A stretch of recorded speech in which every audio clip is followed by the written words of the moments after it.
Kwa hivyo sio kazi rahisi kupata ibada nyingi ambazo zimejawa na wanaume ambao wako tayari kumsikiza Mungu. Kwa hivyo Mungu atende mema, awakamilishe, neema ya Mungu itosha. Nishukuru viongozi wa mahali hapa kwa ajili ya kuandaa siku hii iwe vile ilivyo, kwa kujituma, kujitoa kwa kila jambo lililo jema, kwa maombi yenu, kwa fedha zenu, kwa ukarimu wenu, kwa kuonekana mmepatikana kwenye ibada.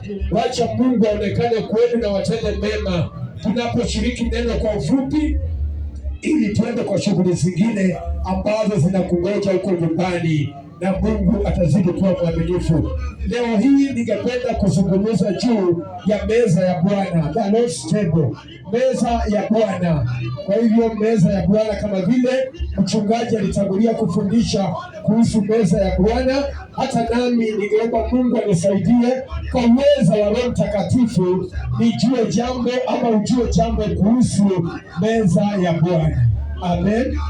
Na niko na walimu wengi ndani ya nyumba, kwa hivyo nikiuliza swali, jaribu walimu kwa ajili ya nafasi ya haraka. Ndugu Naftali, kwa ajili ya uharaka wa masaa mnajibu kwa haraka, inakuwa ni vizuri ili neema ya Mungu itoshe.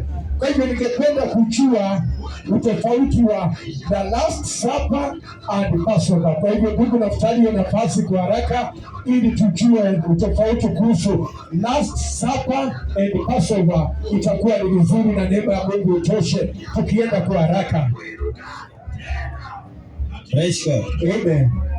Saba ilikuwa imeandaliwa kule Misri. Ilikuwa inaandaliwa Misri. Wakati wana wa Israeli walikuwa sasa wanaikula ya mwisho ili waondoke kwenda nchi ya ahadi. Naye Lord's Supper tunaita meza ya Bwana. Hiyo tunaisherehekea kama Wakristo kuwa ni ukumbusho, kuwa ni damu na mwili wa Yesu Kristo, kwa sababu tulileta ukombozi wetu. Amen. Pigie makofi mazuri. Pigie makofi mazuri. Asante, amejibu vizuri. The Passover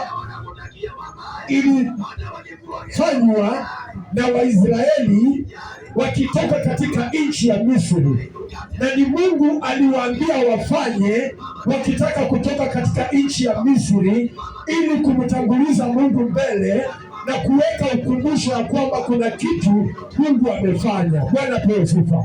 Ilikuwa ni sherehe ya ukumbusho kwa yale ambayo Mungu alikuwa amefanya, na katika hiyo sherehe kuna mambo Mungu aliwaagiza wafanye. Kuna mambo Mungu aliwaagiza wafanye, na hayo ndio mambo nataka tusomewe kutoka kwa kitabu cha